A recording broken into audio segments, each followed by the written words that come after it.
చిత్తూరు జిల్లా పలమనేరు వైసీపీలో అంతర్గత విభేదాలు భగ్గుమన్నాయి. సిట్టింగ్ ఎమ్మెల్యే వెంకటగౌడ్పై జిల్లా జడ్పీ చైర్మన్ శ్రీనివాసులు తీవ్రస్థాయిలో విమర్శలు చేశారు. హైకమాండ్ను బెదిరించే స్థాయిలో మీరు లేరంటూ ఎమ్మెల్యే వెంకటగౌడ్కు చురకలు అంటించారు. పార్టీకి నష్టం కలిగిస్తే తానే ఎమ్మెల్యే అభ్యర్థిగా బరిలోకి దిగుతానంటూ హెచ్చరించారు కూడా. 2024 ఎన్నికలకు వైసీపీ తరపున వెంకటగౌడ్కు ఎమ్మెల్యే టికెట్ కన్ఫర్మ్ అనుకున్న నేపథ్యంలో అనూహ్యంగా జడ్పీ చైర్మన్ శ్రీనివాసులు విమర్శలు గుప్పించడం చర్చనీయాంశంగా మారింది. దీంతో ఇన్నాళ్లు కలిసిమెలిసి కార్యక్రమాల్లో పాల్గొన్న కేడర్ సైతం ఆశ్చర్యానికి గురవుతుంది. నాకేదో బిల్లులు రాలేదు, బిల్లులు ఇస్తే నేను చేస్తా, లేదంటే నాకు మించిన నాయకుడు ఎవడున్నాడు అనుకుంటే నీకు మించిన తోపులు ఎక్కువ ఉన్నారు.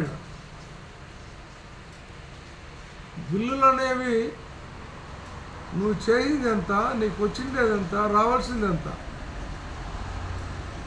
ప్రజలు క్లియర్గా చెప్పాలి.